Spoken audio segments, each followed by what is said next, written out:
Hi everyone, welcome to Aspire Defense. So welcome to the mission AFCAT 2026 batch. So today is the second day and we are going to discuss the topic history today. Okay, ancient, medieval, modern and art and culture.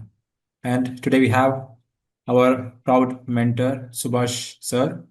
He cleared National Defense Academy examination, AFCAT examination, and he wrote UPSC mains for 3 times. And he's mentoring for the students in the past 5 years. Okay, so he's going to take the history class today. So I'm inviting Subhash sir. Sir, over to you.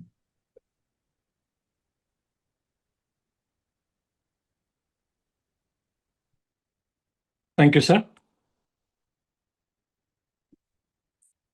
Hello, guys.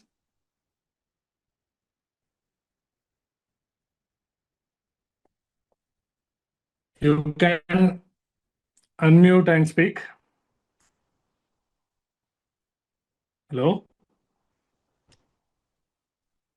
Hi, sir. Are all of you able to listen to me? You guys are able to listen? Yes, sir. Okay. Yes, sir. Perfect. Perfect. Okay.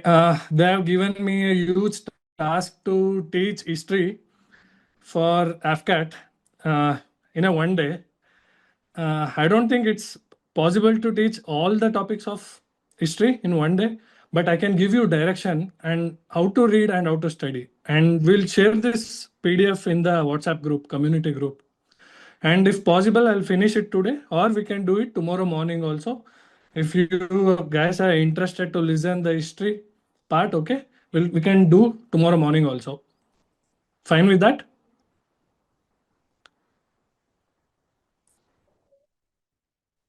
Fine, sir. I take silence as fine. Yeah. Okay. So today we'll start with ancient history. So see, any UPSC exams, GK paper is one of the crucial paper.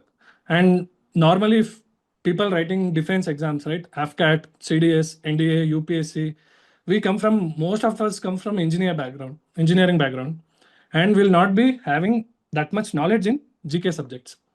So that's the issue we face. We'll do well in maths. If we study a little bit English, we'll do well in English. I hope yesterday English went well.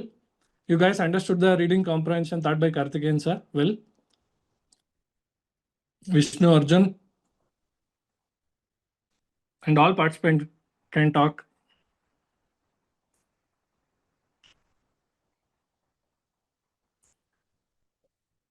So we'll comprehensively cover all the topics required for AFCAT.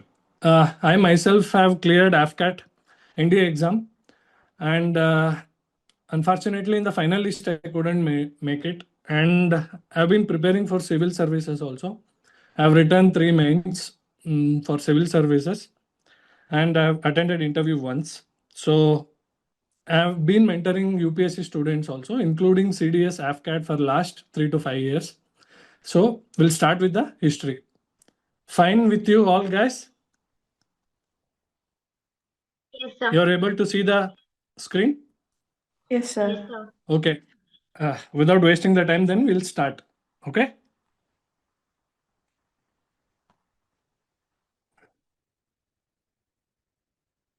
Okay.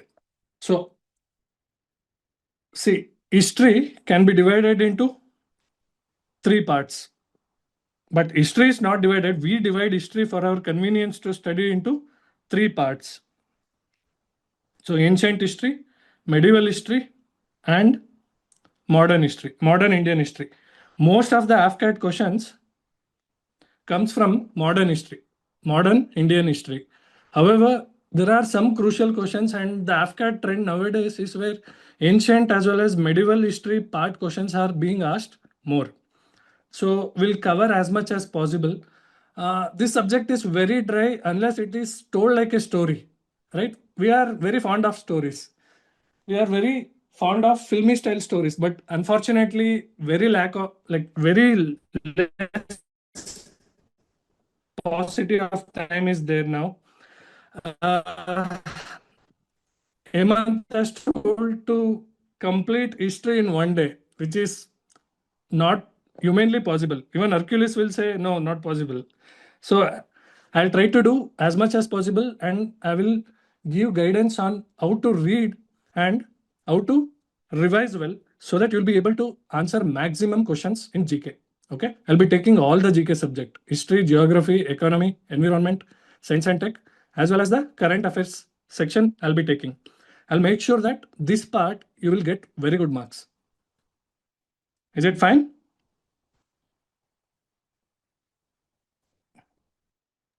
Yes, sir. Okay, then we'll start. So, ancient history. See, ancient history all the way from Paleolithic age. Paleolithic age is Old Stone Age. It starts from the Old Stone Age, 10,000 BC, till almost till Buddhism and Jainism. Okay, it's the course is fine-tuned in such a way that it follows the timeline. It follows the timeline. So, what are the historical sources of studying ancient history? So, it is coins and inscriptions. Coins and inscriptions. Okay. The study of coins is called what? Numismatics. So, all the AFCAT questions which we saw is one-liners. Okay. If you just study, revise well, that will be enough for all the subjects, including GK. So, numismatics means study of coins. And early coins had few symbols. Okay. It mentioned kings, dates, as well as the gods, as well as the gods. You can see the inscriptions here, the gold coin, okay, the god, the Shiva with the Damaruga. Okay, this is one of the numismatic coin. So epigraphy means study of inscriptions. These inscriptions we study, this is called epigraphy. And there is script. What are scripts? All these inscriptions to write, there is a script. For example, Hindi is a language, and Devanagari.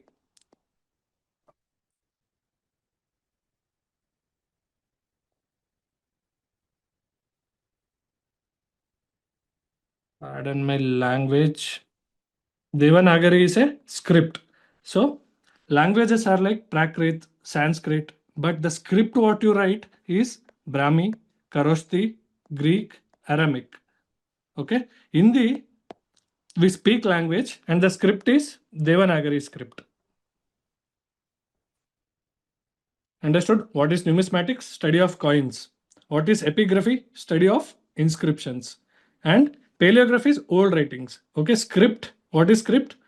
The alphabets, the scriptures which we used to write is called script. The olden scripts were Brahmi, Kharosthi,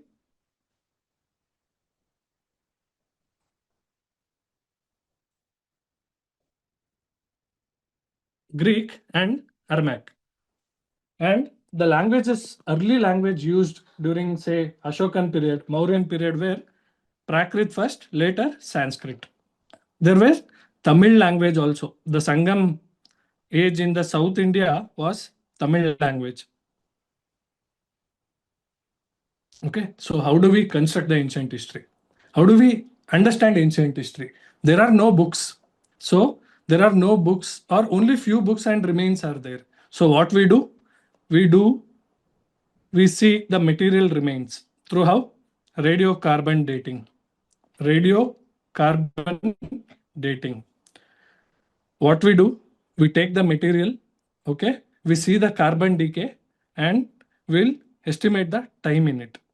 Okay, we can see the vertical depth as well as horizontal. Vertical depth means we can go deep back in time, 1,000 years, 2,000 years. Horizontal, that human civilization, how far it has spread, that is horizontal.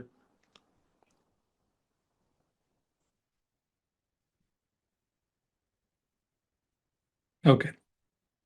So through material remains, through literary sources, that is manuscripts.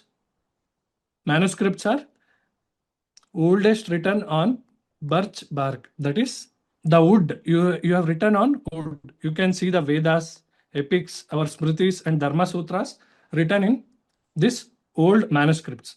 And books like Kautilya's Arthashastra, okay, all these are asked as questions. Arthashastra is written by dash Kautilya. Single word answers in AFCAT, and CDS is little bit complex, but AFCAT single word answers. Okay, then foreign accounts. You know, in ancient India, we hear about Alexander, right? Alexander had come to India, but in the borders only he was stopped by Porus, okay, while he was crossing the Indus River. So after that, we had a relationship. India had a relations with Greek and Roman. So Megasthenes came and he wrote Indica. Pliny came, he wrote Naturalis Historia. Chinese pilgrims came, Fa Hin, Yuan Sang. Okay, they all documented. They wrote books. They studied Buddhism. They studied our Vedic culture. So all those acts as a sources for ancient history. Okay, understood? Guys, I know it's very dry, but catch up with me. Okay, if you have any doubts, please feel free to ask. Okay, we'll see the evolution of the Stone Age. So, what is Stone Age? Stone Age, as the name suggests, we used stone as the tools. We used stone as the tools in ancient history. Humans used stone as tools to survive. Okay, there are periods, okay, in the Stone Age. There is Paleolithic, there is Mesolithic, and there is Neolithic. So lower Paleolithic, in Paleolithic again it is divided into three subparts: lower Paleolithic, middle Paleolithic, upper Paleolithic. Before 12,000 years, that is 10,000 BC and beyond, it covers the entire Paleolithic period. Okay, and which are all the stone tools used, which is not very important for this exam, but I have put it for the comprehensive revision if you want for the other exams also. So it is divided into again lower Paleolithic, middle Paleolithic, upper Paleolithic. So this is the oldest time, this is the newest time. This is near 10,000 BC. This is in lakh years. So the stone will get refined as we come to upper Paleolithic. Stone will become small, hunting will become very specific. Okay, humans will also start painting. See, these are the graphical representation of how they were hunting the animals using the stones. You can see the stones here, right? They are hunting the animals in group. So Paleolithic period is also called hunter-gathering period. Hunter and gathering period. Clear, guys? It has to be two-way. If you guys are not talking, I won't have any motivation to teach. Clear, guys? Yes, sir. Yeah. Clear. And I should be sure that you guys are not sleeping also. Then you must not say, oh, Subhash sir is very good teacher because he's making all of us sleep. We had food. It's almost 8:30. So sleeping time around 9:30, 10. So he put all of us to sleep. That should not be the case, right? Okay. Yes, sir. No, sir. Yeah. Then Mesolithic period. Okay. Paleolithic period is also called hunter and gathering. Mesolithic period, we use microlith. Lith means what? Stone. Okay. Paleo stone, paleolith, mesolith, neostone. These are all stone ages. These are all stone ages.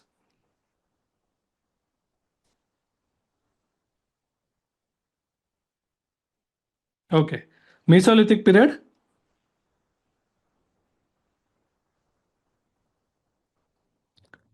Tools were used are micro-sized tool, very small tool.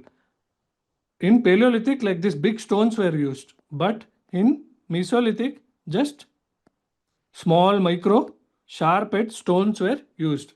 So the Mesolithic age is known for microliths, and domestication of sheep, goats also started, and first burials also started in this age. and you can see the cave paintings in Bimbedka. Bimbedka caves, you can see the Mesolithic men painting in the caves. Then Neolithic period from 8000 to 4000 BC. This is when agriculture revolution happened. First man started growing in farmland, started growing agriculture crops in farmland. Okay, which are all the sites? Mehergarh, which is in Pakistan, Burza, Chiran, Brahmagiri. Brahmagiri is in Karnataka. These are all in North India. And now you see more polished tools, very symmetric polished tools. Okay. What are the three lithic ages? Paleolithic, hunter and gathering. Mesolithic, known for very small stones called microliths. Neolithic, the agriculture revolution began. Okay, wheat, barley, cotton, and rice was grown in India. Then came the Copper Age. Chalcolithic Age is also called as Copper Stone Age. Copper Stone Age. Still stone tools were used, but we found copper. This is where we see the first civilization evolve. First civilization is IVC, which is Indus Valley Civilization, also called as Harappan Civilization. You might have heard Harappan Civilization, right? Yes, sir. Yeah, perfect. Harappan Civilization you have heard. So what happened? Agriculture became prominent. We grew barley, wheat, okay, all this lentil, bajra, ragi, as well as rice. Okay, we saw a settled community, a well-built community. We saw town planning. Okay, first time we saw civilization like Egypt, civilization like Chinese civilization in India. It is as old as Chinese and Egypt civilization, the ancient Indian civilization. And we also saw painted pottery. Okay, we used black pigment in potteries. Okay, it's called black and red ware. So black, completely black potteries, and red pigments on it, red pigments, geometrical pigments on it. Okay, on potteries. So mother goddess terracotta, you can see the growth of religion also. You can see the growth of sacredness also. And key sites are Navdotoli, Jarve, Daimabad, Ahar Banas, Malwa, and Inamgaon. Your job is to just do a map, all right? Do a map and map it. All these things, you map it. Check where are those things and you map all these key sites.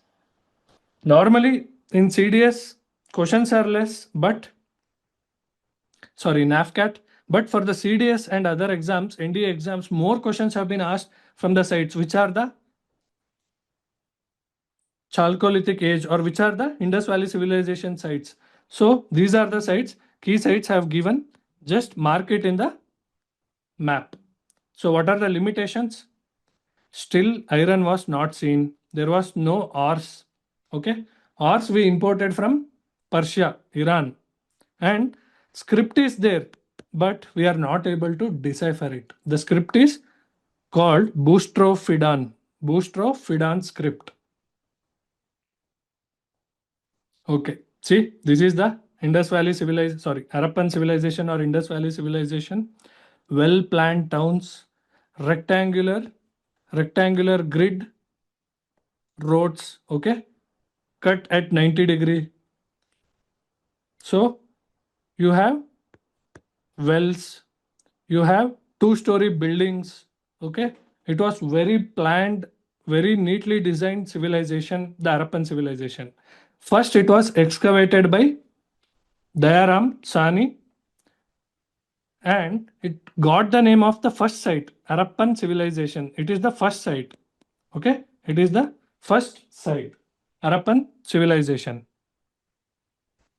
So this is the extent from north, east, west, south. So you can map it. Manda in north, it is in Jammu Kashmir. Daimabad in south, I think it's in Maharashtra. You can see the extent of Harappan civilization spread across India. Alamgirpur, I think it's in UP, and Sukta Jendar in Sindh region. Okay, what are the phases? It, according to archaeologists, it almost began around 3300 BC to almost near 1200 BC, where Vedic period or Iron Age started. Okay, almost 2000 years it thrived in which region? Mainly in the now Harappa, Punjab, the Pakistan Punjab, the Sindh region, Jammu Kashmir, Haryana, all right, these region, as well as south near till Maharashtra, Alamgirpur, and Daimabad near south, Alamgirpur in UP. Clear? So what all things, planning and features we have? Grid system.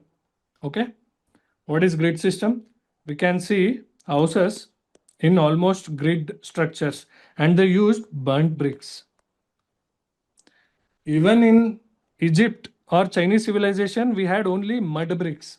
Now we use burnt bricks in 21st century to build houses. But Harappans used burnt bricks 3000 years back only. And they used gypsum mortar, which is a cement also.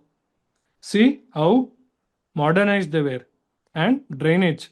They have an excellent drainage system, underground drainage system covered with slabs, and there was a drainage going. And citadel.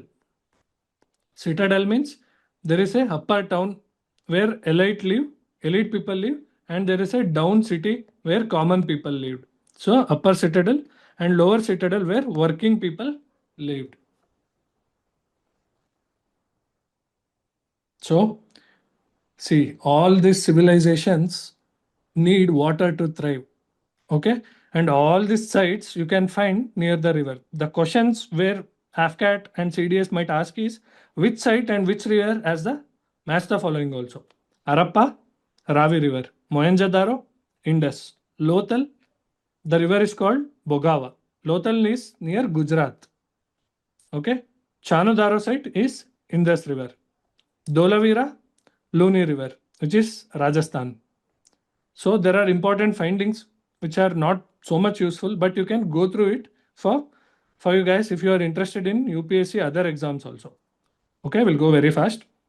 IVC, economy, society, and religion. So we know agriculture revolution happened in Neolithic. It is a settled society. Once it is a settled society, we'll produce the crop on our own. So first to produce was cotton. It is also called Sindan. Okay. Sindhu. Sindhu is our river, right? So Sindan is the crop grown by Sindhu civilization people. Sindan. So what all they grew? They grew wheat, barley, dates, mustard, and they used wooden plows. Okay. Why they used wooden plows? Iron was not still found by Harappan people. And trade was barter system. Okay, there was no currency.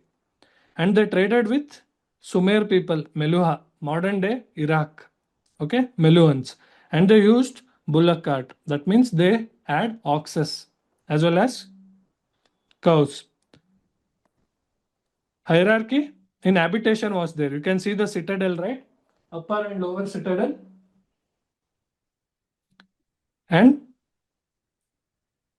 1 second, guys, give me a minute.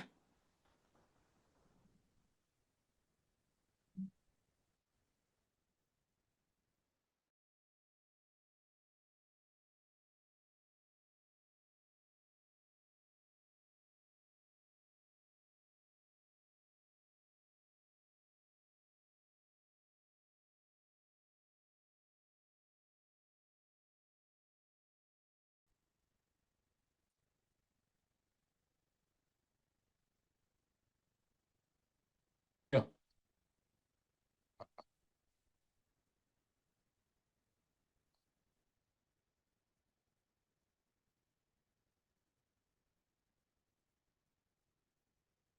Okay. Religion. Although religion was not correctly formed, there was a chief mother goddess, chief deity, and Lord Shiva, which we celebrate and worship today, right? The proto version called Pashupati or Mahadeva. Pashupati Mahadeva was there. And the lingu which we see today, right? Lingam, okay? Which we see today. Even done puja, right? The lingu which we see today was from Harappan age. See, almost I think Indian and Chinese civilization are the ones, even though Chinese have become full communist, I think only the Indian civilization is one which we are able to follow the religion practices and sacred practices, which was founded almost 3000 years ago. So we are carrying traditions, culture, and beliefs of almost 3000 years old. See how fascinating history is if we are able to link it with our lives today. Fine? Clear, guys? Understood? The questions might come from the sites and the rivers, right? And what is the age? Copper. They didn't know iron, it was copper. And who found it? Who is the first person to excavate? Dayram Sahni. These are the type of questions which will come in AFCAT.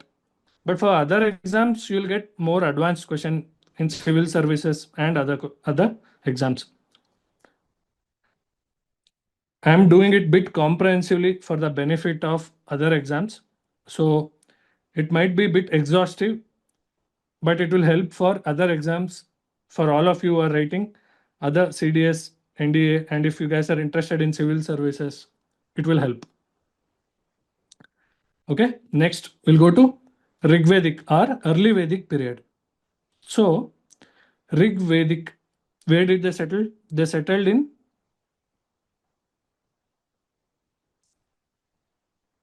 the land of 7 rivers, that is the Indus River. Which are the 5 rivers? Indus, Jhelum, Chana, Bravi, Bias, Satluj, right? Sindhu River was there that time. Now it has gone underground. And Indus is the most mentioned, and Saraswati is the most holy, Saraswati River, which has now gone underground. And society is early Rigvedic period society. It starts from around 1500 BC. Starts from around 1500 BC. Early Rigvedic period. They say that they came from Middle East and they destroyed Rigvedic, they destroyed Harappan civilization. They destroyed IVC and they came and settled. And these are the people who knew about iron. So Rigvedic period is also called Iron Age. Iron Age. So society was mostly egalitarian. It was headed by Rajana. Okay, Jana is tribe. Raj is the head of the tribe. So Rajan, king Rajan. And there were tribal assemblies also. So there was a question, I think in CDS. The terms Sabha, Samiti, Vidatas refer to tribal republic assemblies were the answer. Okay. The terms Sabha, Samiti, Vidhata, I think CDS question. Tribal assemblies refers to, these are the tribal republic assemblies. You know what are republic assemblies? Guys, answer. What are the republic assemblies? Any of you can answer if you know what are tribal republic assemblies or republic assemblies.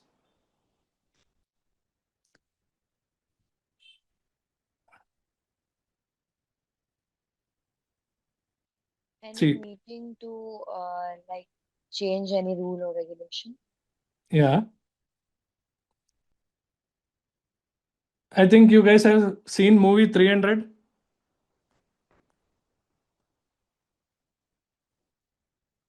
The Spartan Republic, the Republic of Spartan, where all the people, all the heads of the people took decisions as a community, not as an individual. These are the meaning of Republic assemblies. Right? The Republic of Sparta. Same wise, early Rigvedic period was having egalitarian headed by Rajana and the tribal assemblies like Sabha, Samiti and Vidata took decisions as a community. Then it was patrilineal. Lineages was taken from man or father. The head of the community was man, father. But women had high status. They were able to do all the religious activities as well as read scriptures like Gosha, Apala. These are the famous women during old Rigvedic period, and these are the scripts of Rigveda. These are called manuscripts. So you read it in the first page. What are manuscripts? It is written in wooden, birch, and written with ink. Okay, they use several pigments to write. So the scriptures, these scriptures as language, what you speak and what you write are called scripts. Brahmi script. You are able to link now, right? You are able to link what we studied there with the history. So what happened in the later Vedic period? Many small tribes called Jana became big Janapadas. Okay, if you have read Mahabharata, you know Kuru Vamsha. Okay, Kuru Vamsha. Then Kuru Vamsha divided into Kauravas and Pandavas. Right? Kuru Vamsha. There are so many Vamshas. Then Janapada, several Janapadas turned into Rashtras. Okay, Bharata was a one such famous king and it became Bharata Rashtra. Now which became Bharata or Bharata Rashtra. Okay, Bharata was a one such king of one Janapada where he almost entire North India was under the control of Bharata. So it became Bharata Rashtra. Okay, iron was known by later Vedic period people.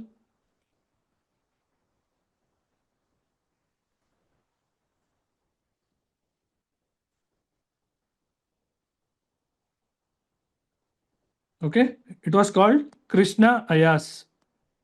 Krishna Ayas.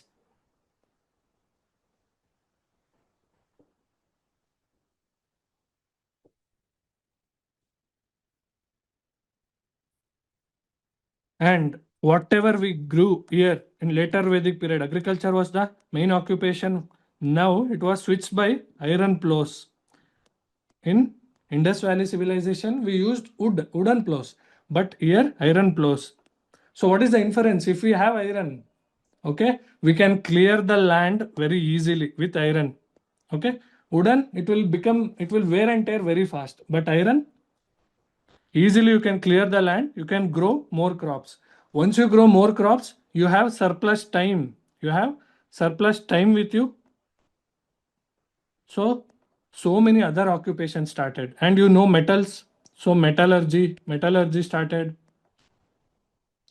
Free times is there. Ornament started. Chariot racing. Okay, chariots were made.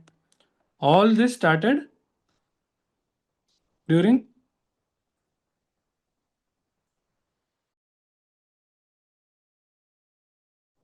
Hello guys, you are able to listen now? Yes. Yes. Sorry for the interruption. The network suddenly got dropped. We'll continue. Are you guys feeling bored?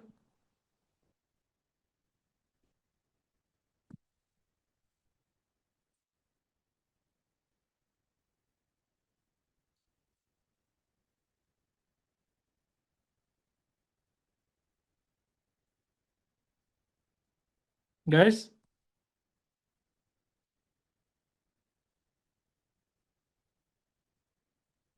No, sir. Okay. I know it is dry, but bear with me. I'll make sure that this will give you that edge apart from other students. Okay. And you'll be able to score more. I know it's very dry, but I'll make sure I'll be able to link what all we study with the things of today, what we are doing, and how our lives have evolved, as well as with all the chapters in the history. Okay. So how was the polity of the Rigvedic period? How was the economy? How was the social changes? Okay, I was speaking about the social changes. So as free time grew, okay, there were so many occupations. So based on so many other occupations, we got a fourfold Varna system. So Brahmins, the priestly class, okay, then Vaishyas, the merchants, okay, or the Kshatriyas next, then Vaishyas, then Shudras, okay. Kshatriyas, the armed class. So if you are armed force and if you have to put it in a fourfold Varna system, you belong to Kshatriya if you join armed forces. Vaishya, the trading community. Shudra, the agriculture community. However, slowly this become rigid. So we can see this converted into Varna as well as caste system in the modern India. You see where it has come from. Almost 1500, 2000 years, 2000 years AD. After 0 BCE 2000, you should go back 1000 years back. Almost from 3000 years, this has evolved, right? The caste system, the Varna system has evolved into caste system, and the caste system has evolved into so many subcaste system today. Okay. Gotra and ashrams. What are ashrams? These are 4 stages of life.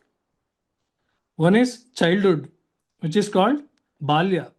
Okay. Then this is first 25 years. Then you become Grihastha, means you'll marry, you'll settle and become Grihastha. Okay. Family man, not the Amazon movie Family Man. Okay. In one way, it is Amazon movie Family Man also, because he is a married man.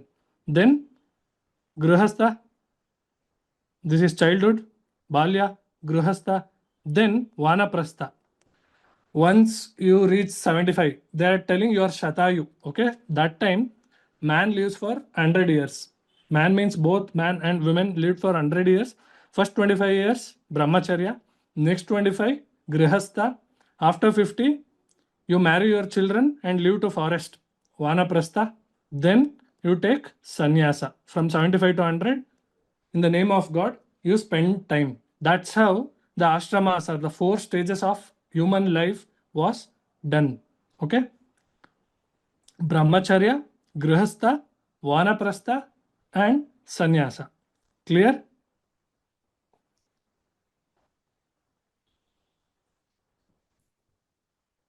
Okay. Now the status of women deteriorated. Status of women deteriorated.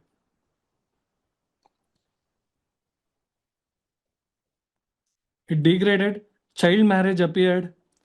You see, the problem of child marriage started 1500 years ago only.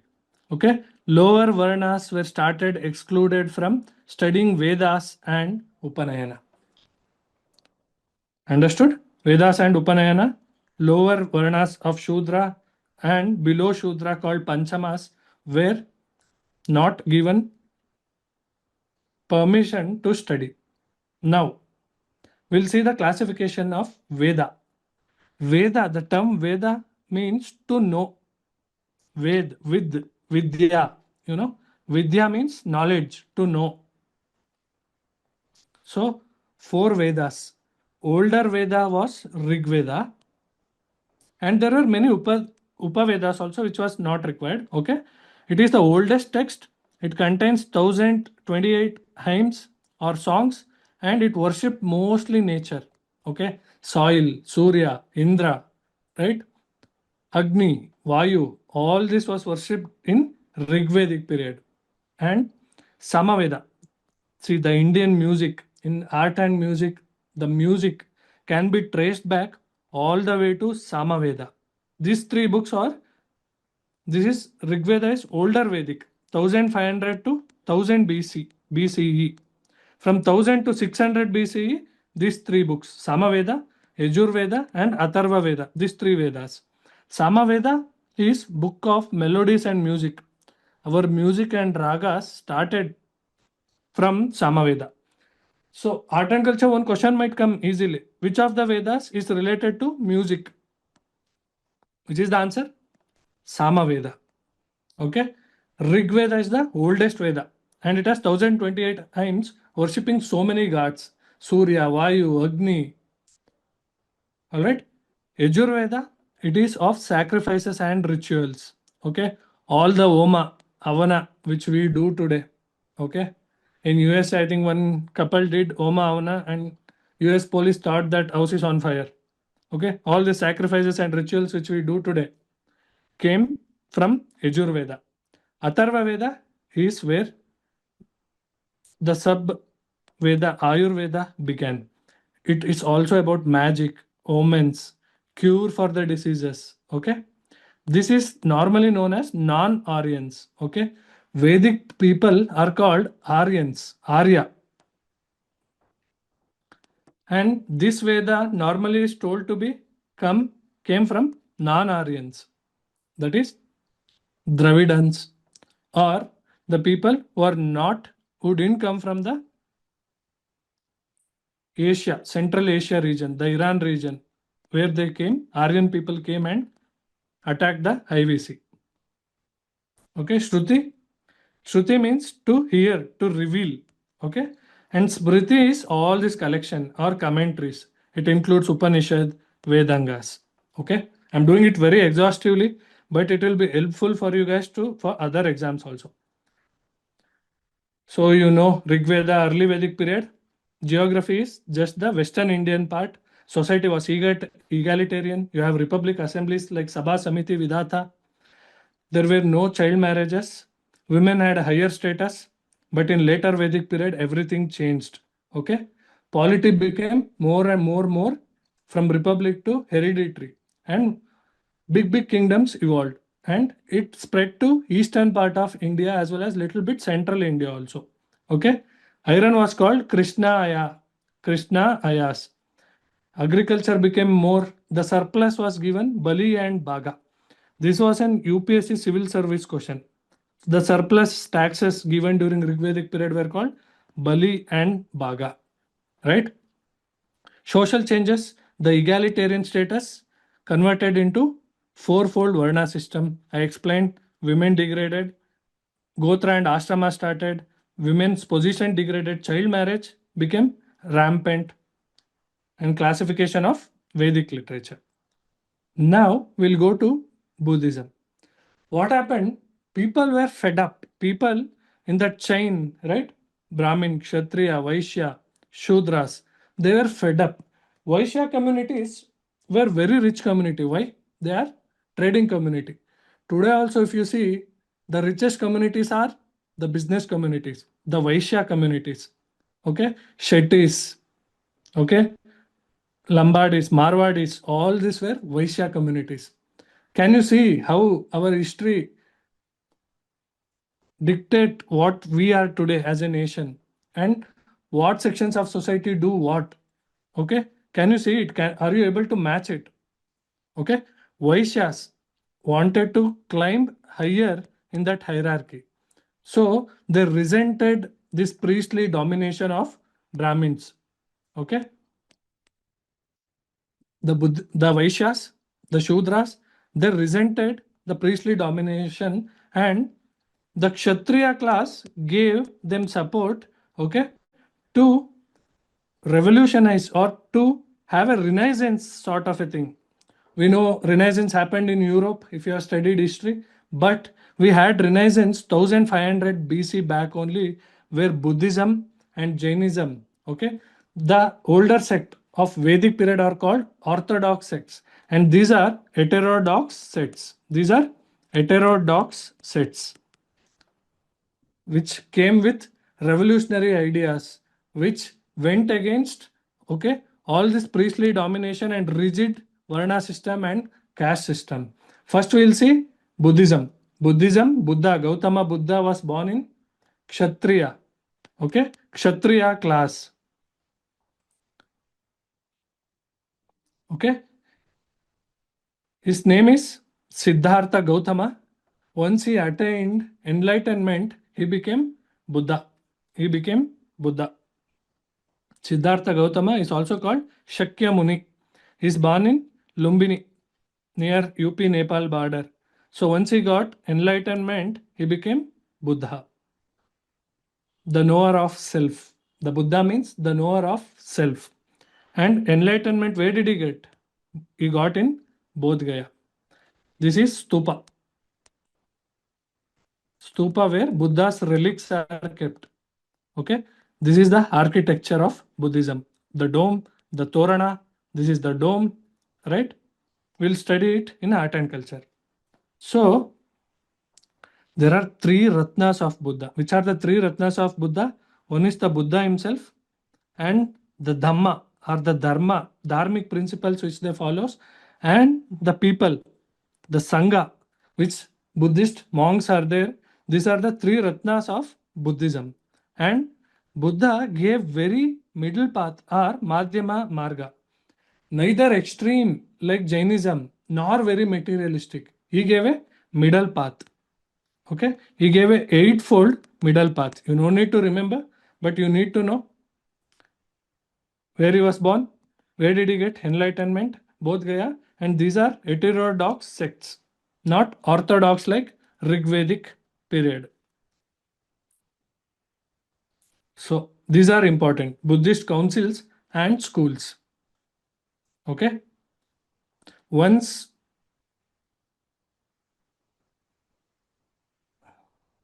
Buddha died, to make sure that all the Buddhist teachings stay intact, there were Buddhist council by the Buddhist monks, Sangha. So first council held in Rajgriha. Okay. And patron was Ajata Shatru. He was the king. He was the king at that point. So they compiled Pitakas. Pitaka are Buddhist books. Which are the two important books? Sutta Pitaka, Vinaya Pitaka, one more, Abhidhamma Pitaka. And second council was held in 383 BCE. It was held in Vaishali. So this also homework is you just go map in, okay, Indian map. Where is Rajgriha? Is it in Bihar? Is it in UP? Where is Vaishali? Where is Pataliputra? Where is Kashmir? Kashmir, you know, okay. Kanishka was the king. Second BC, Kalashoka. So Buddhism divided into Staviradins and Mahasangikas. Okay, these are the sects in Buddhism. The questions will come. So the words Staviradins and Mahasangikas belongs to Jainism, Buddhism, Hinduism, Charavakas. The answer will be Buddhism. So next third happened in Pataliputra. The king was the great Ashoka. Which kingdom? Ashoka was from which kingdom? The Mauryas. Okay. Compilation of Abhidhamma Pitaka. Fourth council happened in Kashmir. Kanishka was the king.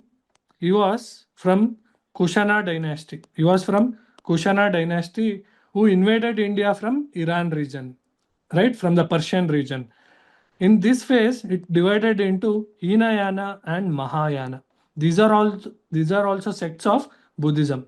This much you need to know. Not in depth. Hinayana, Mahayana, Staviradins and Mahasangikas are the sects of Buddhism. Understood? Third BC happened. Third meeting of Buddhist council happened when Ashoka was the king. And the great Ashoka also converted to Buddhism. You might have heard the story. After Kalinga war, he was devastated by seeing the cruelty and blood, and he converted into Buddhism, and he followed a principle of peace and non-violence.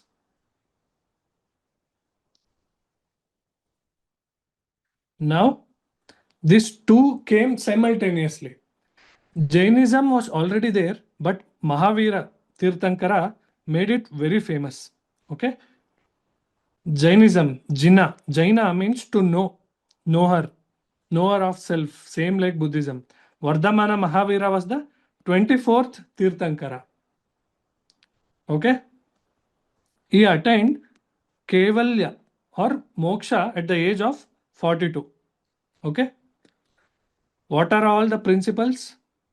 Principles is Anekantavada, theory of plurality. Okay. What it says means Andha Gaja Nyaya. If there is an elephant, pardon my very beautiful drawing. Okay. If there is an elephant, if four blind-eyed people explain what is the elephant, One will say it is long. He will touch the tail and he will say it is long. One will touch the front end and he will say it is curvilinear. One will touch the legs and it will say it is circle. One will touch the body and it will say it is huge. Same way, Jainism, Anekantavada, accepts all the interpretation of God. It accepts variety of interpretations of God. Okay, it might be monotheistic, it might be pluralistic, it might be idolatry, everything it accepts. God has many forms and many ways to be studied. You see how beautiful it is. Anekantavada is a very beautiful principle given by Jainism. That is also called Sadhavada or plurality of viewpoints. Understood? It's also called Sadhavada. So here three Ratnas are right faith, right knowledge, and right action or right conduct. It's also called, to remember mnemonic, what I had made is KFC. Even though Jainism is purely vegetarian, I made it KFC so that right knowledge, right conduct, and right faith, conduct or action. So right knowledge, right faith, right conduct. So KFC are the three Ratnas of Jainism. This is how you can make it light-hearted and you can remember it. You will not forget KFC, right? So what are the three Ratna points of Jainism? Right knowledge, right faith, right conduct or action. And there are two important sects. One is Digambara, one is Shvetambara. So what happened? There was a famine in North India, famine. There was a famine in North India. So many Jainist monks came to South India in Karnataka. Okay. In Hasan, Karnataka, so many Jain monks came with Chandragupta Maurya. Okay. Chandragupta Maurya, you listen, you know, Kautilya and Chandragupta, very famous story. Right? Chandragupta Maurya took Jainism and he came to South India. And these people followed Digambara. Digambaras, which is naked. You can see this image. Okay. Naked clad, sky clad, Digambaras. You have a Gommateshwara statue also in Karnataka. Versus in North India, they wore a white cloth. So they are called Shvetambara. Shweta is white, right? Digambara is naked, sky clad. So two sects it divided into Digambara as well as Shvetambara. So Jainism, who is the king linked with Jainism? Chandragupta Maurya. And who is the king linked with Buddhism? The great Ashoka. Now you are able to link the kingdoms as well as the religion, which is going hand in hand. Now we'll see the kingdoms. We saw the religions. So we saw the Harappan civilization and the Proto-Shiva, the goddess. We saw Indus Valley civilization. We saw in Rigvedic period, what we did? We worshipped 5 gods like Indra, Vayu, Agni. Then slowly Trimurtis came. Who are the Trimurtis? Brahma, Vishnu, Maheshwara. Maheshwara is Shiva. Slowly the Harappan god was taken, integrated in Aryan history also, Aryan people also, by intermarriages. Brahma, Vishnu, and Maheshwara or Rudra or Shiva. Okay. Then came the heterodox sects, which are Buddhism, Jainism. Now we'll link all the kingdoms with how the religions evolved. See, history might be dry, but if you are able to link and connect, you will be able to remember it for a long time. Our brain always thinks and remembers in a network and patterns. If you are able to connect with each other, we will be able to keep it for long. We will be able to retain it for longer period of time. And one more thing is you have to revise. So, which are the important Mahajanapadas? Magadha region. The capital is Rajgriha. Okay. Work is go put a map and put it in a locate all these points in an Indian map. Gandhara region and the capital is Takshashila or Takshila. Okay, it extended till Kabul, and it also formed a province of Iran or Persia. Vatsa, capital is Kausambi, near the bank of Yamuna. Vaji, capital is Vaishali. It's a 8 clans. It's a republican. It's not a monarchical. Okay. And Kashi, which is Banaras. It's a leading center of textile manufacture that time only. Now also we say Banaras sari. Right? Anybody from Banaras? Guys? Anybody from UP? Bihar? Nobody? Okay. These are Mahajana Padas. First we saw Janas. Those small kingdoms became Mahajana Padas. And slowly big kingdom started. First big kingdom, the pan-Indian kingdom, is the Mauryan age or the Mauryan kingdom. The Mauryan kingdom. The first king is Chandragupta. He was the founder of the Mauryan kingdom, and with Chanakya. Okay, you might have heard the story how Chandragupta took the kingdom, right? Who was the king? Tell me. Who was the king who Chandragupta defeated? Dhanananda. Dhanananda. The Nanda dynasty was there. And Chandragupta Maurya defeated Dhanananda and established Mauryan kingdom. So the next king, important king, was Bindusara. He was also known as destroyer of his enemies. Okay, and he got a title called Amitragatha. Amitragatha, the destroyer of enemies. And there was a sect called Ajivika. Apart from Buddhism, Jainism, there is also called sect called Ajivika sect. He followed that. And he had friendly relationship till Syria. Modern day Syria. So which are the sources of history?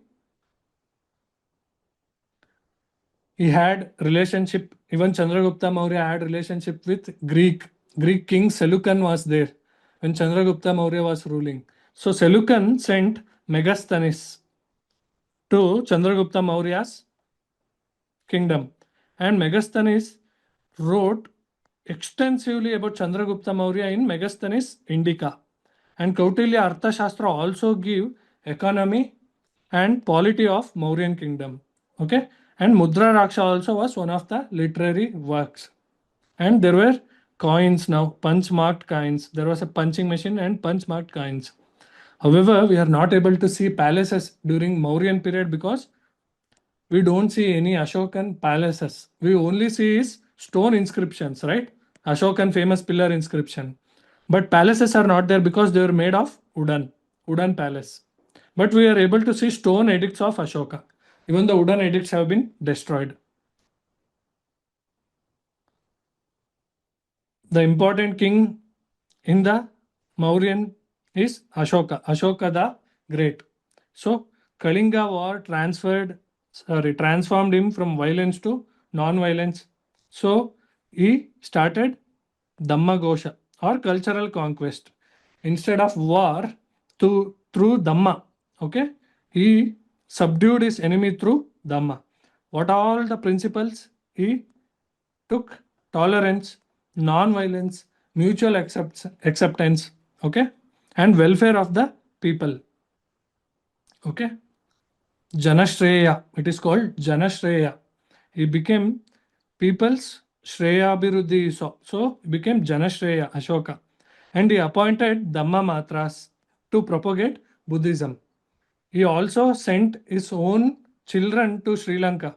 Sangamitra, daughter is sent to Sri Lanka, and to China, son, he sent his son. And also he conducted, or he had a third council, Buddhist council, which saw at Pataliputra or Patna in modern day Bihar.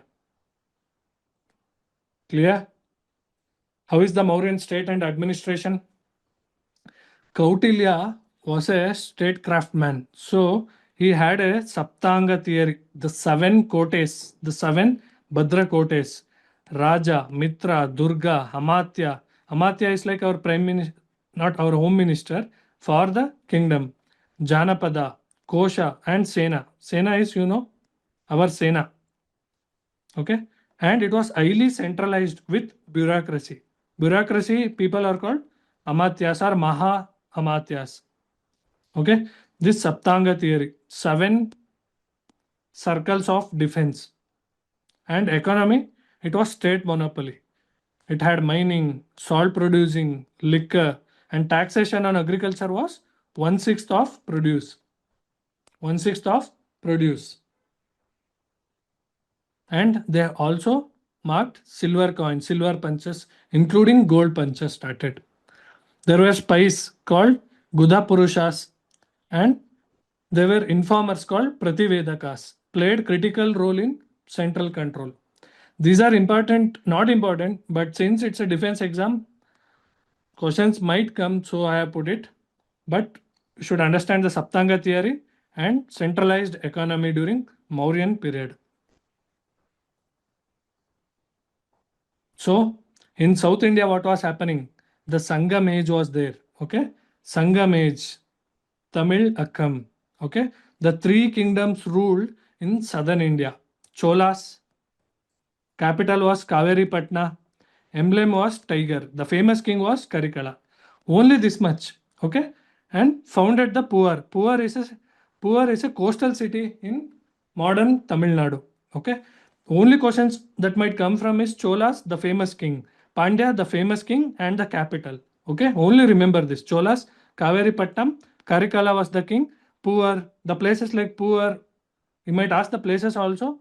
You should know it is a port in South India in ancient period. Pandyas, capital was Madurai, traded with Romans. Okay. Nedunjalian was the noted ruler. You have Cholas, you have Pandyas, you have Cheras. Capital was Vanji. Okay. Sengutan established the Kannagi cult. If you have seen JB movie, they'll speak about, actor Surya will speak about Kannagi. Right? It's a very good story. If you have time, you can watch the movie and you can Google about Kannagi cult and the story of Kannagi also. Okay. Cholas, Pandyas, and Cheras. Chola king, Karikala, Puar, he founded Puar. Kaveri Patnam is the capital. Pandya, Madurai. Okay, traded with Romans, and Nedunjalian was the noted rulers. Chera, capital is Vanji. Okay, Sengutuan is the famous king, and he established Kannagi cult. Okay, clear? So this is Mauryan in northern India and the Sangha. Okay, the Sangam age in the southern India. Now we will see the post-Mauryan kingdoms. Very briefly, we will see. Native dynasties was once Ashoka took a pacifying policy. After that, kingdom got withered and it broke down slowly. The major general, I think, of the army of the Pushyamitra, he defeated the successors of Ashoka, later Ashoka, and he established Shunga dynasty. Okay. And again, from Buddhism, there was a Brahminical revival. You see, the kingdom comes, there are so many revivals. Some will take Buddhism, some will take Jainism, some will again revive Brahmanism. Okay. But you see all these 3 together in the ancient history shaping the religion, the society, the culture, the economy of that era. Okay. And in South and Central India, you saw Satavahanas, also called Andhras. Capital is Pratisthana. And they followed matrilineal.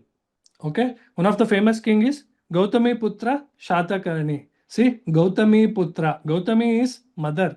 Gautami Putra Shatakarni is one of the famous king of Satavahanas. So they followed matrilineal and naming also from mother. Gautami Putra Satakarni.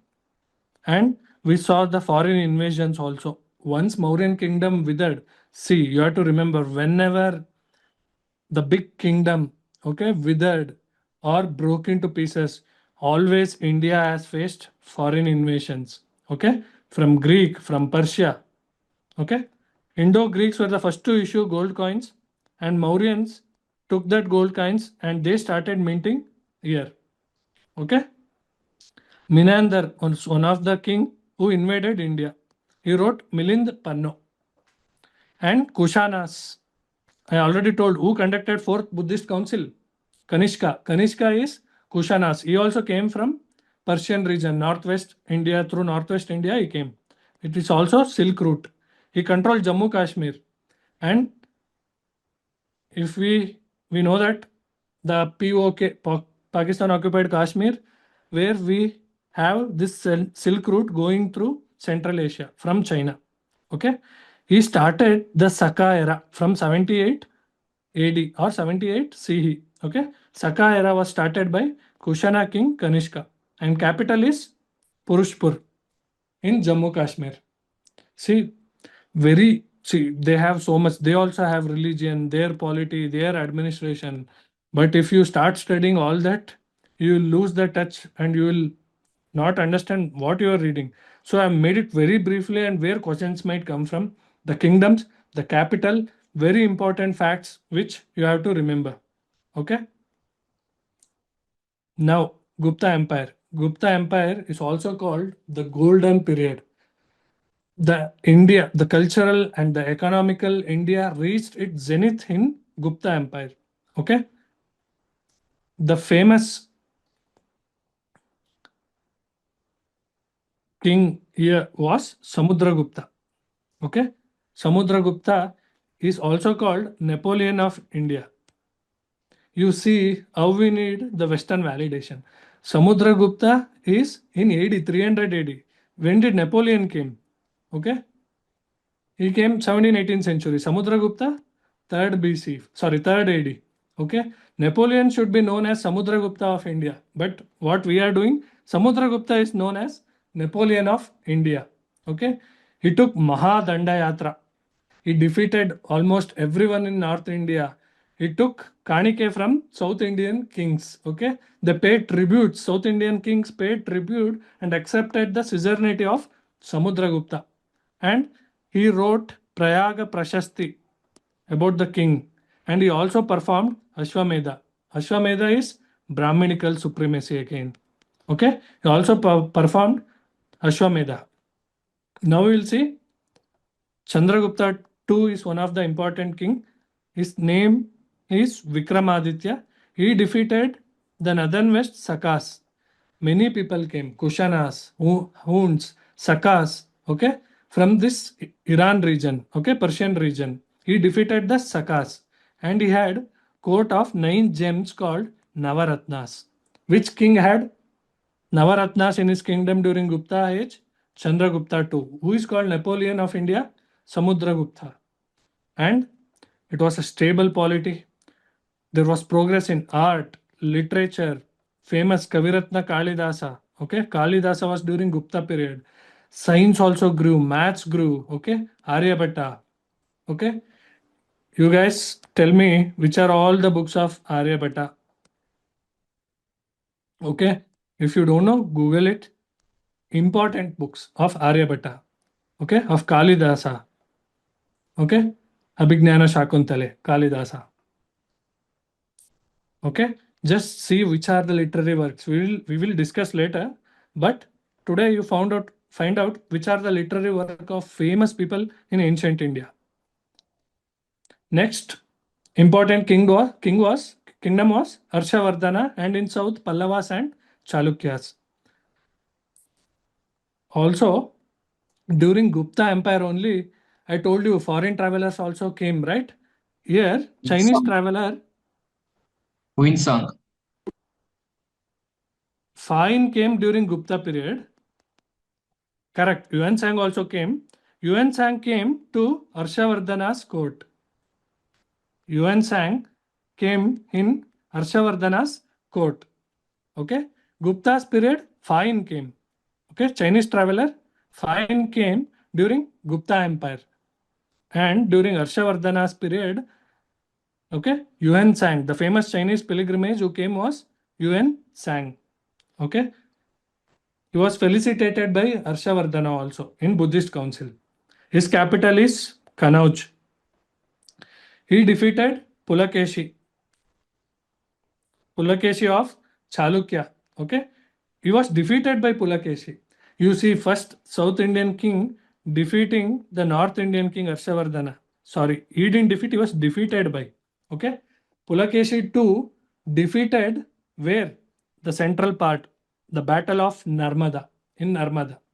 Okay, he gave pattern to Yuan Sang, and he also wrote a play called Ratnavalli. Clear? And we see in South Pallavas, capital is Kanchi. The famous king is Narasimha Varman. Okay, there started slowly Shore temple, Rathas, the famous Rathas. If you go to Mahabalipuram in Tamil Nadu, I think when Chinese premier came in 2015 or 16, Modi took him to Chennai in Mahabalipuram. Okay, where famous Pallavas, Shore temple, and Rathas were there. And also there was growth of Bhakti movement, Alvars, Nayanars. This became during Pallavas, during 7th, 8th, 9th century. Okay. And Chalukyas, the famous Chalukyan king was Pulakeshi II. Pulakeshi II. Yeah, Pulakeshi II who defeated Harshavardhana at the banks of Narmada. Capital is Badami. And Pallava, you see, Dravidian style of architecture. Temples slowly evolved, called as Dravidian style of architecture. And in Karnataka, you see both, and in North India, you have Nagara style of architecture. Right? Yes. Sir, it is that Patakkalu is known as the cradle of Indian architecture because we can find three types of architecture style in Patakkalu. Correct. Very correct. Pattadakallu is called cradle of architecture because you can see hundreds of caves doing so many architectural experiments in Pattadakallu, Badami, Ayole. And this is where there was a fusion of north and south architecture style, unique trend of Vesara style of architecture. There was a star shaped, if you see Beluru, Alebeedu, all this star shaped platform upon which temple was built. Okay, this style of temple was Vesara style architecture. Okay, and Chalukyan king Pulakeshi had a Hayole inscription, and Ravi Kirti was the famous poet. Clear, guys? This will cover your entire ancient Indian history. Any doubts? Understood?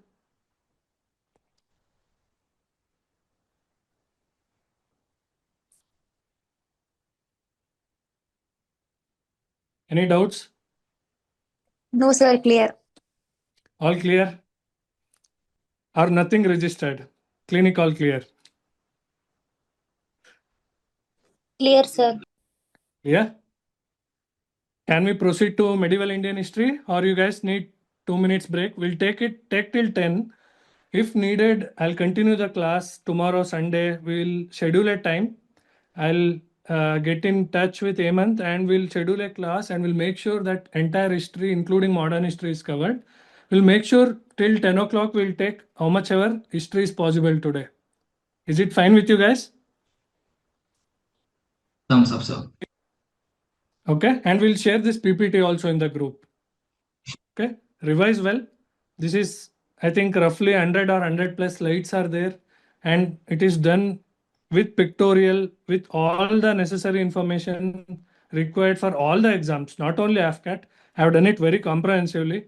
You'll be able to solve questions from all the exams, CDS, AFCAT, okay, other exams of banking or civil services. If you guys are interested, okay, all you can apply and answer.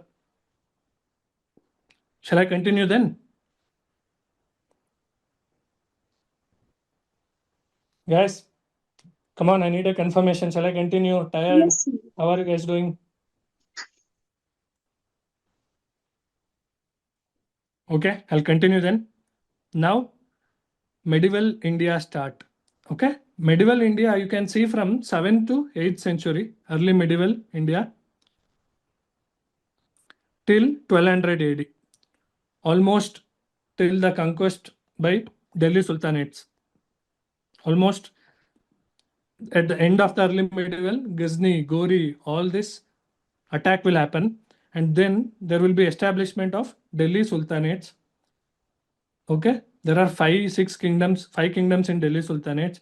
Then we'll see Vijayanagar and Bahamani in the south, and we'll see Mughal kingdom by Babur establishes Mughal kingdom in 1526. Through Battle of Plassey, we'll see that I've given you the timelines so that it will become easy for you to follow how the history has gone.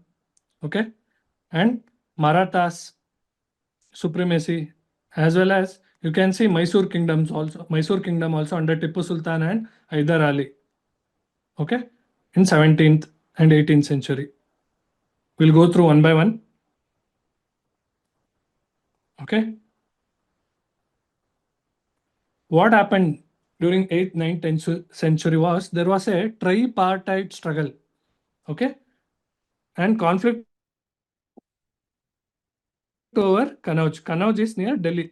Okay, it was a strategic trade route and Silk Route connection to North India.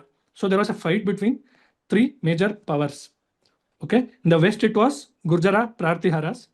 Okay, king was Harishchandra. The great king of Gurjara Pratiharas is Mihir Bhoja. Okay, king, the kingdom, and this tripartite struggle is a very important phase. So questions have come from CDS, AFCAT also. Okay, and in civil services also. The Palas in the east. Okay, these were Buddhist kings.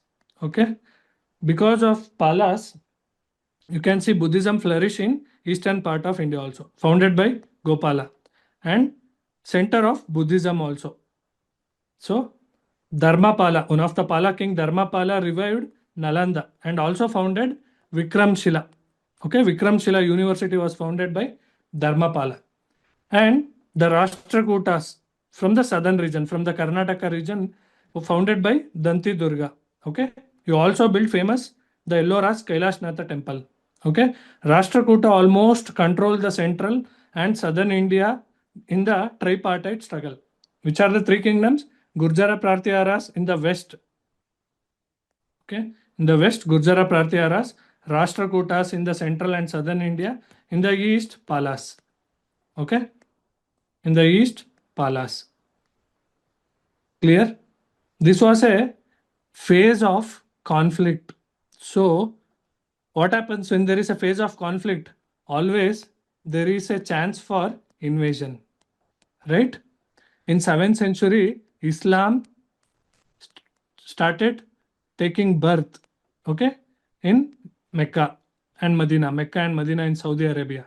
And slowly 8th, 9th century and 10th century through trade routes, okay, slowly Islam started entering southern region of northwest region of India. And you see the tripartite struggle. We are not united. So you see the attack of Muslim rulers through northwest India. The door is open. Clear? It's very beautiful if you are able to link topics with what happens. Okay, geopolitically, if you are soldiers, if you are strategists, okay, if you are students of international relations, okay, history will teach you so many things. But you should have an open mind and open eyes to see, to connect, to interpret.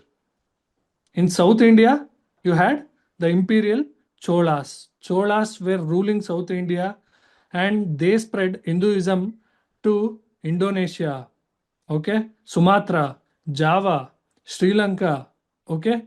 They didn't colonize. Just by going there, they had a beautiful, strong navy, okay. Like Donald Trump says, we have a very beautiful navy, beautiful strong army. Cholas had very strong navy. Okay, and they went to Indonesia, Java and Sumatra, Sri Lanka.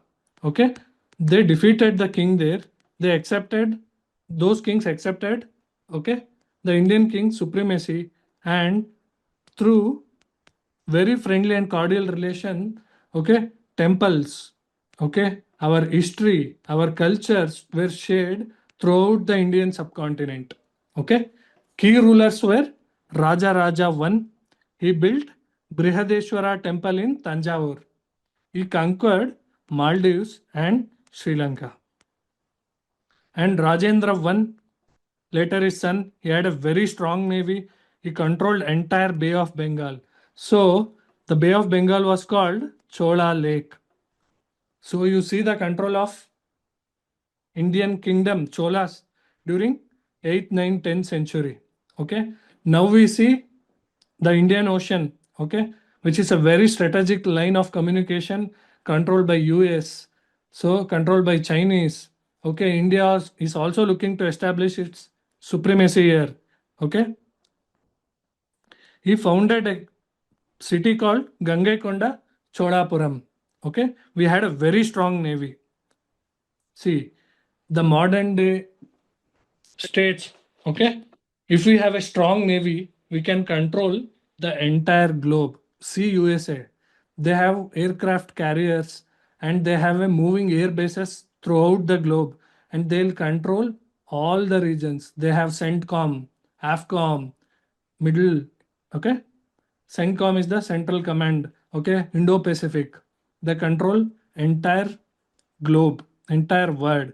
So China is growing their navy and they are controlling.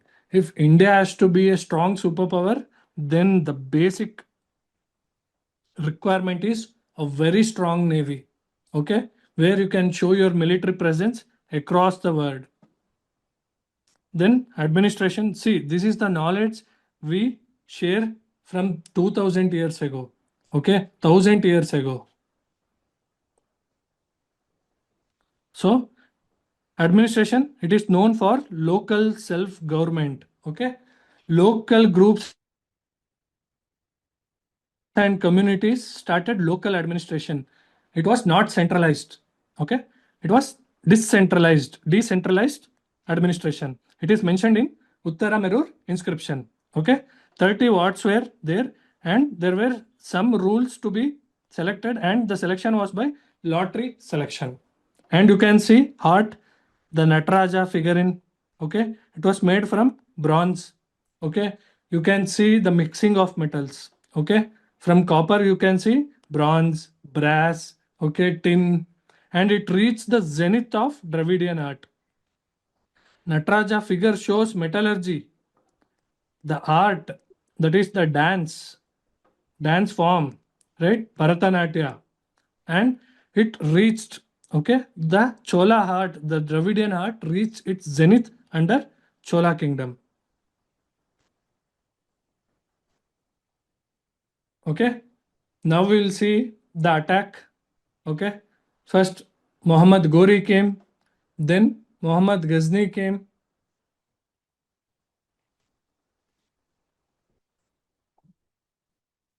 Slowly you see Kutubuddin Aibak. Okay, Kutubuddin Aibak.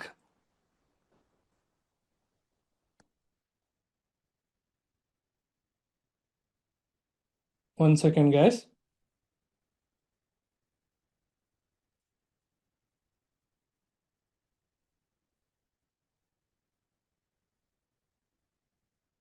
Okay.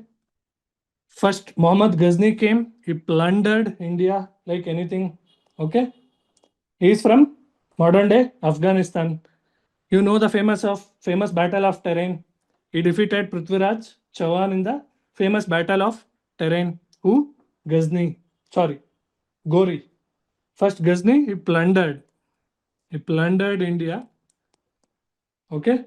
During 10th century he came around 970 to 1030. Then Gori came. Muhammad Gori. Okay. In the famous battle of Terrain, he defeated Prithviraj Chauhan. Okay. Prithviraj Chauhan was defeated in the second battle. First battle, Prithviraj Chauhan defeated Gori and he sent him. Okay, go save your life. But what happened? Gori came back again, killed Prithviraj Chauhan and looted and plundered India. And one of the general of Gori was Kutubuddin Aibak. Okay, he founded the slave dynasty. He was a slave of Muhammad Gori, and he founded slave dynasty. Okay, he founded Lak Baksh, and he also built mosque called Kuwat ul Islam and Arani Dinka Chopra. Okay, and next ruler was Iltutmish. Okay, Iltutmish introduced silver tanka and copper jital, and he created the 40, the nobles. Okay, he created the noble elite class called nobles, and those nobles were called the 40. Iltutmish. Okay, then came Balban in slave dynasty. His policy was blood and iron. Okay, he crushed his enemies through sword. Okay, and he introduced Sijada and Paibos. Very Islamic he was. Okay, and he called all non-Islamic people as kafirs. So through policy of blood and iron, he ruled Balban. Okay, these are the important kings of slave dynasty. This is what you have to remember. Haibak, Iltutmish, Balban. Okay, they will not get very into depth, but you should know which are the kingdoms and which are the famous kings. Then Muhammad Khalji dynasty, Alauddin Khalji. So he was little bit liberal. He separated religion from politics. So he got a title Sikandar-e-Azam, Alauddin Khilji or Khalji. So he did economic reforms. Okay, he did Dhag and Chehra, and he paid army with cash. Okay, and he regulated the Delhi markets also. Okay, weights and measurements he brought. Okay, he fixed price control in Shahanai Mandi, the famous now Mandi also Shahanai Mandi, and he introduced taxes also. Taxes were paid in cash, and cash was used to pay army. Okay, Alauddin Khilji is the famous king under Khilji dynasty or Khalji dynasty. Then we'll see Tughlaq, Saids, and Lodi. Okay, Delhi Sultanates. The three other dynasties are Tughlaq. You know the famous Muhammad bin Tughlaq. Okay, don't act like Tughlaq. Why? He brought so many reforms, but during that time it was too early and too good to be true. Okay, and he shifted capital all the way from Delhi, North India, to Devagiri in South. So it weakened the kingdom, Muhammad bin Tughlaq. And there was a special envoy called Ibn Battuta. Okay, there was a special envoy called Ibn Battuta.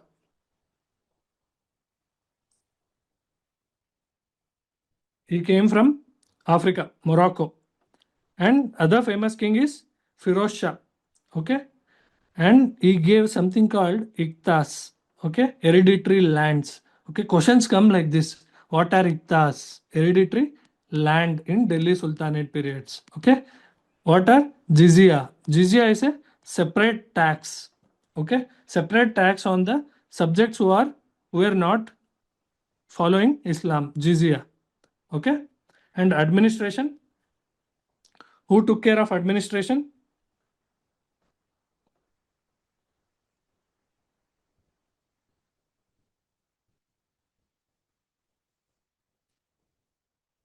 Agriculture department was called Diwan-e Amir Khoi. Hospitals was called Darul Shifa. And slaves were called Diwan-e Bandagan. See, these are all very small terms, but examination setters know. They will go and check these small things. Okay, and they will make questions from this. That is the problem with history. You will study everything. Okay, you will forget, array, who will study and by heart all this. But question come from these kind of terminologies. That is the problem with ancient and medieval history. So when you are studying history, make sure you keep it last day to revise and revise early morning. Even 1, 2, 3 question comes, okay, you'll be able to score more than other aspirants, okay, who are giving the exam. This is particularly helpful when cutoff is very important, no? Like UPSC civil services. But for AFCAT, if you are able to get that, okay, minimum cutoff marks, it is fine. You need not go into very depth into all these terminologies. Next, Sayed dynasty. Famous ruler was Khizr Khan. He was founded by Taimur, okay, the Mongolian king, and he ruled for shortest period. Now you see the decline from Tughlaq to Sayyids to Lodi. Sikandar Lodi, he founded the Agra city. Okay, he introduced yard measurement called Ghazi Sikandari. Okay, and the other famous king is Ibrahim Lodi. He was defeated at the famous Battle of Panipat by Babur. Okay, he was also from Afghan origin, first to transfer capital to Agra. Sikandar Lodi founded Agra. Ibrahim Lodi transferred the capital, okay, to Agra. So important terminologies. Wazir is finance department head. Military department is called RSE Mumalik. See, questions might, since it's a AFCAT and defense exam, question might come from like this. They'll give for which of the following terminologies refers to military department in medieval Indian history. RSE Mumalik. Muktis or walis were provincial heads. Zimmi were the protected people. Okay, people who didn't follow Islam, no, they were protected subjects under the king. They were called Zimmi. So, what is the architecture? Turkish architecture. You can see the arches. You can see the domes, right? You can see the domes, arches, minarets. These are minarets. Okay, and Arabesque style, geometrical, floral. Okay, metallic style. And during Tughlaq period, you can see sloping walls like this, sloping walls of architecture. They were sloping walls, okay, curvilinear went, sloping walls and minimum decoration. Minimum decorations because why? No money. See, economy is linked with architecture, linked with culture. Lodis is famous for tombs in garden and famous for double dome. Okay, famous for double dome. And music and literature also grew. The famous Amir Khusru, okay, introduced so many musical instruments: sitar, tabla, kawali, okay, and new raga called Gora was given by Amir Khusru, and famous kawalis, which is sung even today. Okay, and famous book Padmavat book. Okay, Padmavat movie was made, but I think it's very fictional. It doesn't resemble Padmavat. Okay. Tughlaq Nama by Amir Khusru, the biography of Muhammad bin Tughlaq. And Tariq-e-Firoz Shahi by Barani. Okay. Tariq-e-Firoz Shahi book by Barani. Now we'll see Vijayanagar. Vijaya Nagara means the city of victory. Okay. The kings Akka and Bukka, okay, they came out of, okay, and Sage Vidyaranya, okay, inspired them to build the Vijayanagar kingdom. So the city of victory. Okay. Krishna Devaraya. We'll see only what is required for the exam. Akka Bukka were the founders, but the important king. There were 4 sub dynasties also: Saluva, Tuluva, Aravidu. Okay, we don't need to go very depth. You should know that Krishna Devaraya, he was Tuluva clan. He was the greatest king, and the title given was Andhra Bhoja. And he also authored Amukta Malyada. It's a Telugu polity book.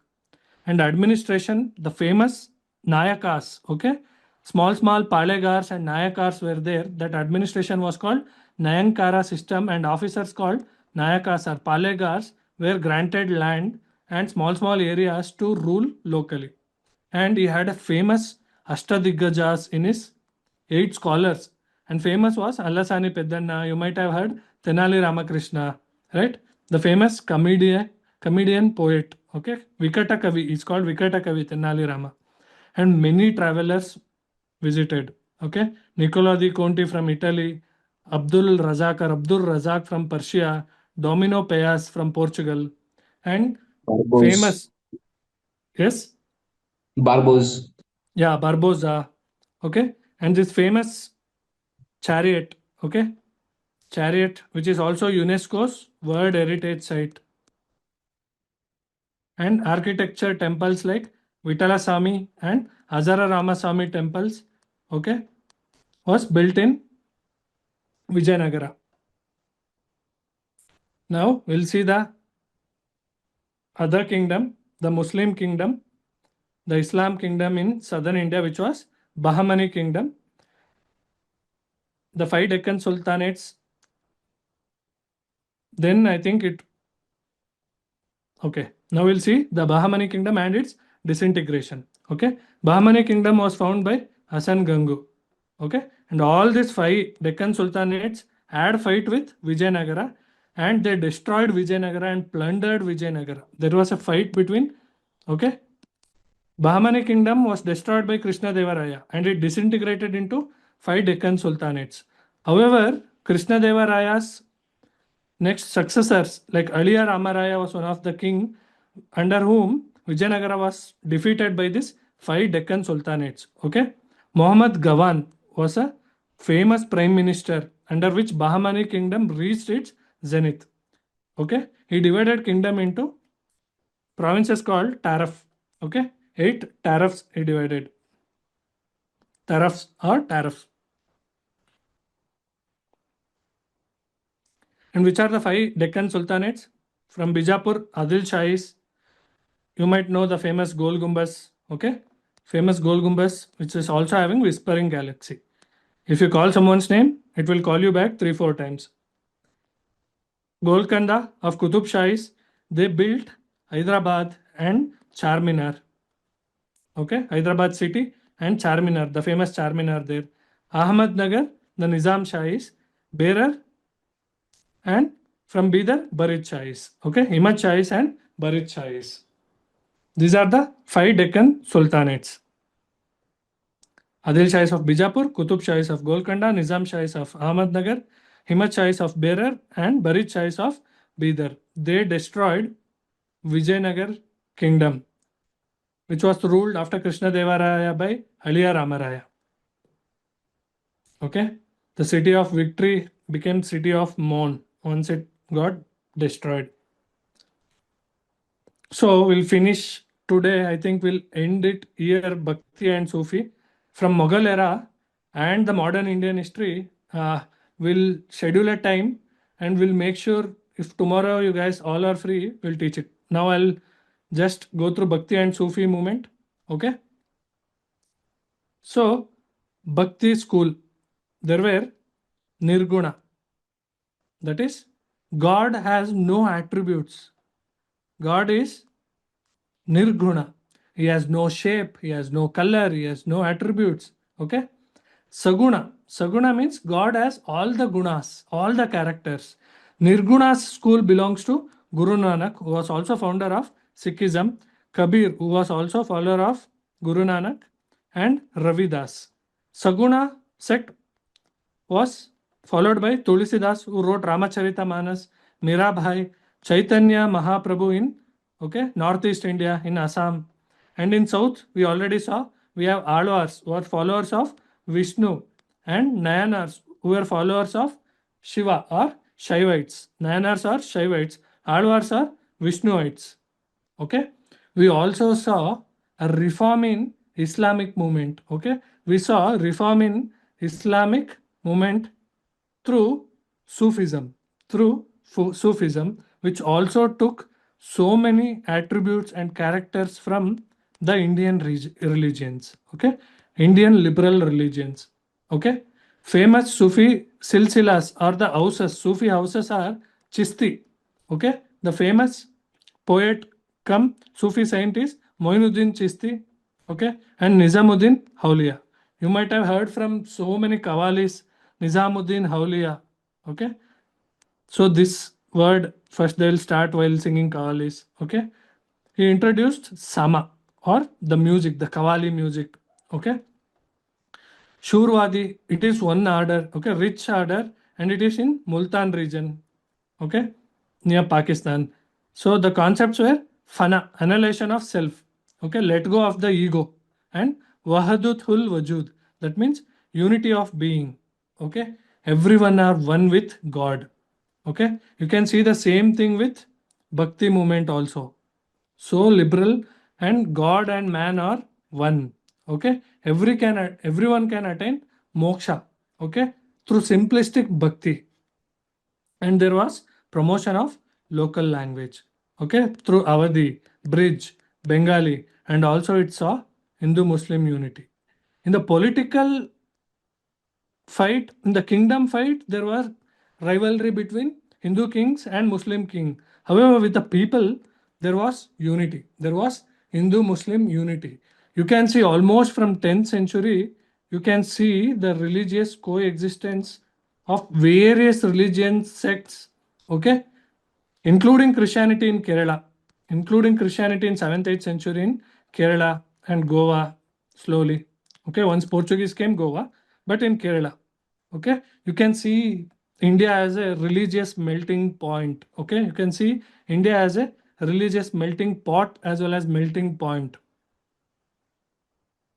And you can see our country, our society cleansing itself. Whenever it became orthodox, we are cleansing ourselves through reform. Through reforms, we are growing. Okay, this is just analysis part of history, but things are, you have to remember all this. Okay, you have to revise. History is like that.